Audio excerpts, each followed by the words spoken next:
Olá! Alto e imponente, difícil não notar a presença. É o Banco Central, o guardião da nossa moeda. Há mais de 5 décadas, a instituição atua no controle da inflação, na definição da taxa de juros e na fiscalização dos bancos. A atuação do Banco Central é o nosso assunto hoje. Fique com a gente. O NBR Entrevista começa agora.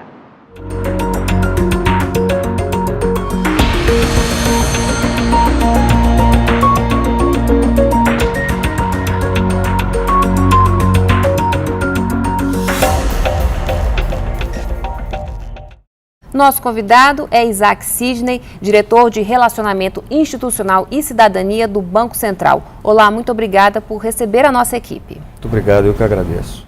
Bem, antes da nossa conversa, vamos conhecer um pouquinho mais sobre a história do Banco Central na reportagem da TV NBR.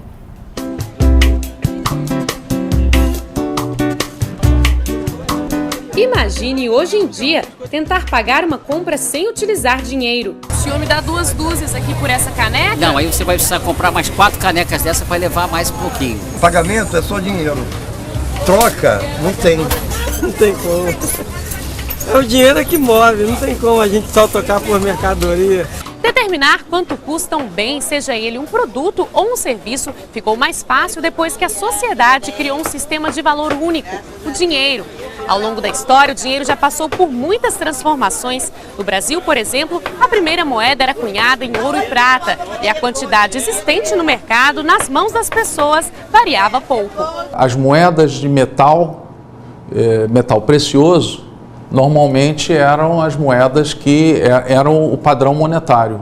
Então, eram tantos gramas de ouro, era uma moeda de ouro, tantos gramas de prata, era uma moeda de prata. A partir do século XIX foi surgindo, na verdade um pouco antes, já no século XVIII, mas foi surgindo o papel moeda.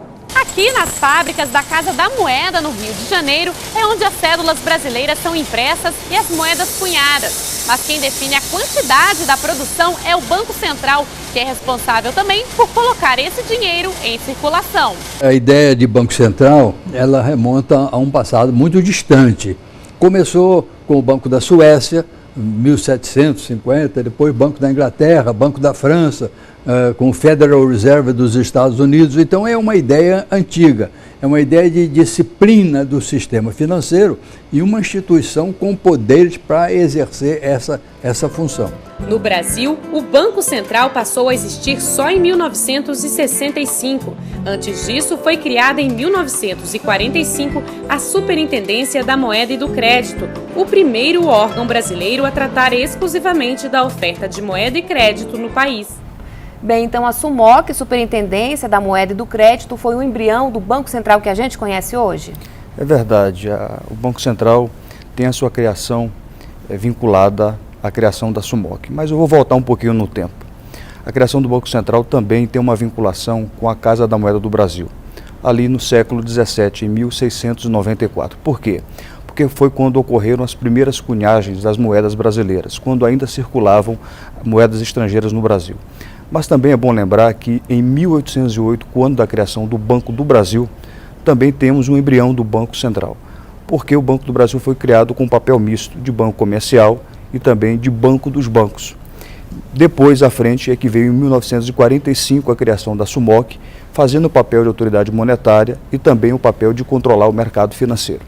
E aí sim nós temos um embrião verdadeiro do Banco Central e um papel de transição, preparando o terreno para a criação do Banco Central, que aconteceu em 1965, quando se deu efetivamente a criação da instituição Banco Central do Brasil. Então podemos dizer sim que o embrião principal de criação do Banco Central foi a SUMOC, a Superintendência do Crédito, da Moeda e do Crédito. Inicialmente, então, a sede era no Rio de Janeiro e um tempo depois veio aqui para Brasília. É verdade. Nos 2 primeiros anos, após a criação, o Banco Central teve sua sede funcionando no Rio de Janeiro. Logo depois veio para Brasília, funcionou em cerca de 12 prédios. Depois houve a construção do edifício sede, que completou 35 anos no dia 8 de setembro e, portanto, desde então funciona num único prédio aqui em Brasília, na capital. Bom, quando a gente pensa em banco, logo vem à cabeça da gente dinheiro, né? Onde é que o Banco Central se encaixa nesse contexto? Eu diria em tudo praticamente. Por quê? Porque o Banco Central é quem tem a responsabilidade de emitir o dinheiro. O Banco Central, em nome da União, tem essa competência, essa previsão é constitucional. e também porque o Banco Central ele é o responsável pela administração de todo o meio circulante. Então, o dinheiro que circula é o Banco Central que emite. O dinheiro que é administrado pela rede bancária também é o Banco Central quem administra. Então, há uma relação direta do Banco Central com o dinheiro. E também porque o dinheiro que é concedido por meio do crédito é o Banco Central quem regula e que supervisiona o sistema bancário. Portanto, há uma relação direta do Banco Central no contexto do dinheiro. Então, o Banco Central tem tudo a ver com o dinheiro. E quais são as outras atribuições do Banco Central? São muitas outras, né? O Banco Central, além de ser o regulador bancário, o supervisor bancário, o Banco Central é quem conduz a política cambial, a política monetária do país. O Banco Central, portanto, ele tem um conjunto de atribuições bastante vasto. O Banco Central, então, ele conduz toda a política macroeconômica no que diz respeito à área monetária, à área cambial, à supervisão bancária, à regulação bancária e também a parte de regimes especiais. Também tem a administração do meio circulante, a administração das reservas cambiais no exterior, tem também a administração do sistema de pagamentos brasileiro, enfim, há um conjunto de atribuições bastante significativo que o Banco Central exerce no país. Bem, o que significa ter um sistema financeiro sólido? A gente escuta muito essa expressão, né? Sistema financeiro sólido. O que é isso na prática? Na prática é ter um sistema financeiro que tenha níveis adequados de solidez, de liquidez, de provisões, de capital, é ter um sistema financeiro que suporte testes periódicos de estresse, é ter um sistema financeiro que resista a crises, a choques internos, a choques externos, é ter um sistema financeiro nacional que opere de forma não temerária, de forma não fraudulenta, é ter um sistema financeiro nacional que seja capaz de resistir. Ou seja, um sistema financeiro nacional que, diante de desafios, diante de situações adversas, ele consiga efetivamente suportar intempéries, consiga resistir a situações de crise, a situações imprevistas. Esse é um sistema financeiro sólido. E o Brasil tem um sistema financeiro como esse. Bom, aproveitando então esse gancho, a crise internacional de 2008 deixou muitas sequelas, cicatrizes e tem reflexos até hoje. Enfim, foi um grande teste para nós. Mas o sistema financeiro estava bem preparado. O Brasil tinha feito o seu dever de casa. A essa altura, em 2008, 2009, o Brasil já tinha efetivamente cumprido aquilo que as recomendações internacionais já indicavam para o mundo inteiro. Naquele momento, o sistema financeiro já se apresentava sólido, robustos, com níveis adequados de liquidez, de provisões, com níveis adequados de eficiência, de eficácia. Portanto, foi possível absorver a crise, os efeitos negativos da crise. Do ponto de vista do sistema financeiro nacional, nós tivemos toda a condição de suportar. Tínhamos limites adequados de compulsório. O Banco Central do Brasil, portanto, conseguiu prover liquidez necessária e o Brasil suportou, do ponto de vista do seu sistema financeiro nacional, a crise de 2008, os choques internos e externos, e conseguimos passar naquele grande teste que foi a crise de 2008. Cicatrizes ficaram, as sequelas ficaram, mas conseguimos suportar de forma tranquila, digamos assim. E o que se aprendeu dessa experiência? O que aprendemos é que é necessário cumprir com regras prudenciais, é necessário seguir efetivamente as recomendações internacionais, é necessário se precaver, é necessário ter regras preventivas, é necessário ter um sistema financeiro nacional que suporte e consiga resistir a momentos como esses para poder realmente enfrentá-los. Bom, fala-se muito em autonomia do Banco Central. Como é que é hoje e o que seria essa autonomia na prática? A autonomia é, de fato, uma variável muito importante em matérias de Banco Central. Por quê? Porque é fundamental que o Banco Central consiga ter liberdade para usar os instrumentos técnicos enquanto autoridade monetária e enquanto autoridade que zela pela estabilidade financeira. O Banco Central do Brasil já tem autonomia técnica operacional na prática, mas precisa ter autonomia formal, autonomia jurídica, aquela autonomia que é garantida, assegurada por lei. Isso é fundamental para coordenar e diminuir as expectativas dos agentes econômicos no que diz respeito à inflação, é fundamental para reduzir o risco do país, os prêmios de risco, é importante para aumentar a confiança dos agentes econômicos, também é importante para que possamos ter o aumento das expectativas no que diz respeito a taxas de crescimento. Tudo isso é fundamental. Há estudos nesse sentido que quando você tem um país com a autonomia do Banco Central formal, isso é fundamental para essas variáveis. E o Banco Central precisa dessa autonomia formal. Eu sou um daqueles que, com muita segurança, defendo essa autonomia formal.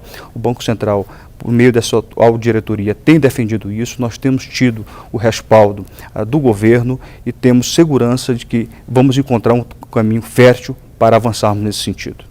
Qual é a importância do Banco Central para a sociedade brasileira? Essa importância é, na verdade, ter uma entidade essencial para o controle da inflação. Isso é fundamental, isso é importante, que é garantir o poder de compra da moeda, de um lado, e de outro lado também garantir um sistema financeiro que seja sólido, que seja eficiente e que possa garantir a estabilidade financeira. Isso é de fundamental importância para toda a sociedade. Tá certo, então daqui a pouco a gente continua. Vamos agora fazer um rápido intervalo. Até já!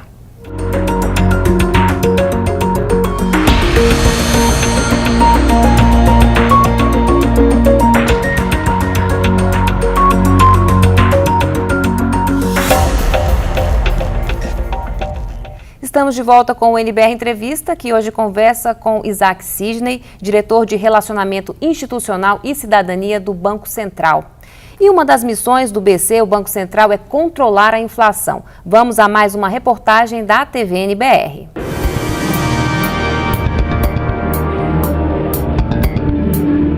Era uma velocidade...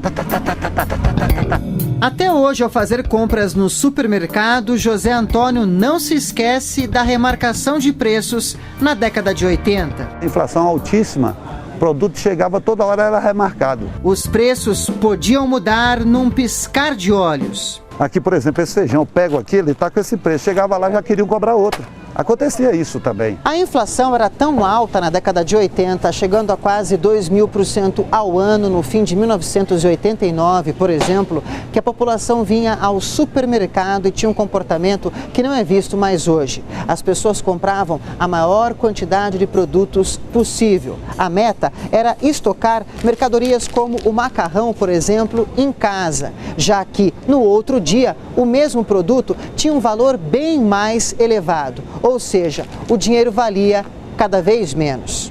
O mais prejudicado é o que menos ganhava. Às vezes, inclusive, sem tendo acesso a um banco, ele via literalmente o dinheiro virando pó. Ou seja, em um mês o dinheiro que ele recebia de salário perdia 30%. Uma função do Banco Central é controlar a inflação, que ocorre quando a procura por um produto é tão grande que o preço aumenta ou quando o dinheiro perde valor. Para enfrentar a desvalorização da moeda, foram lançados 5 planos econômicos entre 86 e 93. Planos Cruzado, Bresser, Verão, Collor 1 e Collor 2. E 5 moedas diferentes estiveram em circulação. Em 93, por exemplo, o salário de um trabalhador variou em 5 meses de mais de 12 milhões para 33 milhões de cruzeiros. Mas foi só em 94, com o Plano Real, que a economia se estabilizou e a inflação foi controlada. Passou neste ano de 780% no primeiro semestre para 18% no segundo semestre. Alguns fatores contribuíram decisivamente para o sucesso do Plano Real. Bom, o primeiro deles é que os fluxos de capitais internacionais tinham voltado a correr para a América Latina. Estavam todos ansiosos para voltar a emprestar para o Brasil, projetos novos, economia emergente, essa coisa toda. O segundo fator importante foi a URV. A URV, que foi uma forma de dolarização disfarçada, porque a lei impedia, mas era preciso fazer alguma forma de dolarização para que os preços relativos convergissem. Em julho de 99 foi implantada uma meta de inflação que deve ser alcançada pelo Banco Central. Para medir a variação de preços e verificar se a meta é atingida, foi estabelecido o IPCA, Índice de Preços ao Consumidor Amplo. Para deixar os empréstimos mais caros, as dívidas menos atraentes, incentivar a poupança e segurar o consumo, também foi criada, em 99, uma taxa de juros, a Selic. Além de controlar o aumento dos preços, os juros têm outra função na economia. São utilizados como referência para qualquer operação. Quando fazemos um empréstimo ou um financiamento para comprar um carro ou um imóvel, A dívida é dividida em parcelas e sobre essas parcelas existem juros. É por isso que a taxa chama tanto a atenção do mercado e dos consumidores. E é aqui, nesta sala, que a cada 45 dias os juros são definidos pelo presidente e pelos diretores do Banco Central. Mas o Banco Central não usa os juros de forma automática. Tudo depende do comportamento da inflação. Por exemplo, teve um aumento dos preços agrícolas em 20%. Porque lá fora teve um problema de safra, etc. Isso é um choque que os economistas chamam de choque de oferta. O Banco Central não tem o que fazer contra esse choque. O que ele pode fazer é não deixar esse choque se propagar. Bem, para nós consumidores, para nós cidadãos, inflação é quando a gente tem, o nosso dinheiro perde o poder de compra, né? Para você que é técnico, que é especialista da área, explica para a gente o que é inflação e o que causa. É isso mesmo, não há muita diferença do ponto de vista técnico, não. Mas é um fenômeno econômico que acaba por deteriorar o valor da moeda, que acaba efetivamente por de forma generalizada e persistente atingir o preço das coisas. Portanto, é um fenômeno econômico que acaba por atingir uma das funções essenciais da moeda, que é a reserva de valor. Bom, e qual é a diferença, qual é a relação que existe, né, entre a taxa Selic e a inflação? É uma relação que, na verdade, o Banco Central acaba utilizando a Selic, que é a taxa básica de juros, como instrumento de política monetária para controlar a inflação. Então, a Selic nada mais é do que um dos instrumentos, na verdade é o principal instrumento de política monetária de que se vale o Banco Central do Brasil para efetivamente buscar atingir e cumprir as metas de inflação que são fixadas pelo Conselho Monetário Nacional. É uma taxa básica de juros, é uma taxa de referência e o Banco Central fixa essa taxa procurando exatamente influenciar as taxas de juros que são praticadas no mercado. Portanto, há uma relação direta entre a taxa Selic e a inflação, por meio da qual o Banco Central procura efetivamente atingir e cumprir as metas de inflação. É aquilo que vocês chamam de remédio amargo, ou seja, você vai elevar os juros para poder frear o consumo? Seria isso? Existe essa relação sim, existe essa comparação. Quando você tem uma inflação mais elevada, o Banco Central acaba por aumentar a taxa Selic, exatamente visando fazer com que o consumo possa ser um pouco mais refreado, ou seja, visando diminuir a circulação do dinheiro, visando reduzir a concessão de crédito e, com isso, diminuir o consumo. De outro lado, quando você tem uma inflação que está menor, o Banco Central procura também calibrar a taxa Selic para poder aumentar a circulação do dinheiro, aumentar a concessão do crédito e também fomentar o consumo. Existe essa relação direta, de tal sorte que tudo isso é avaliado de forma técnica para que o Banco Central, por meio de sua diretoria, por meio do Copom, que é o Comitê de Política Monetária, possa efetivamente usar a Selic como instrumento de política monetária. Mas há essa relação mesmo. É um remédio amargo, mas é um remédio que cura a inflação. E como é que funciona esse mecanismo de metas de inflação? Esse é o mecanismo por meio do qual o Banco Central persegue uma meta de inflação, ou seja, o Banco Central tem que cumprir uma meta. Quem fixa essa meta é o Conselho Monetário Nacional. Esse regime existe desde 1999, ali no final do segundo mandato do governo do ex-presidente Fernando Henrique Cardoso. A maioria dos países desenvolvidos já tem esse regime de metas. É um regime, portanto, por meio do qual há um limite de inflação a ser alcançado. E o Banco Central persegue esse limite. Portanto, é um regime de metas para a inflação, com bandas de teto e de piso a ser seguido pelo Banco Central. E o Banco Central tem de perseguir, tem de alcançar essa meta, e se não conseguir fazê-lo, precisa justificar à sociedade por meio de uma carta aberta dirigida ao Ministro de Estado da Fazenda. Bom, tomando como base o nosso histórico, né, qual a importância, então, desse mecanismo para a nossa economia? É fundamental. Tem alguns dados que eu acho interessante compartilhar. O Brasil teve vários planos econômicos. O Plano Bresser ele foi implementado em 1987. Um mês antes do Plano Bresser, a inflação mensal analisada era de 930%. Em 89, quando foi implementado o Plano Verão, a inflação mensal analisada chegava a 2.000%. Em 90, um ano depois, Plano Collor 1, a inflação mensal analisada, chegava a 87.000%, algo inimaginável para os dias atuais. Um ano depois, em 1991, Plano Collor 2, a inflação mensal analisada já chegava a 600%. E o Plano Real, que foi o último dos nossos planos monetários, quando ele foi implementado, em junho de 1994, a inflação mensal analisada era de 10.500%. jamais se percebeu algo depois do regime de metas de inflação. Então, isso por si só mostra a importância de um regime de metas de inflação para qualquer país, sobretudo para um país como o Brasil, que até hoje se ressente de uma cultura inflacionária. Portanto, é um regime importantíssimo para o Brasil. Bom, mudando um pouquinho de assunto em relação à inclusão bancária, né? Qual é o papel do Banco Central, enfim, nesse tema? O que já se avançou nos últimos anos? O Banco Central tem dado uma contribuição que eu considero efetiva nisso.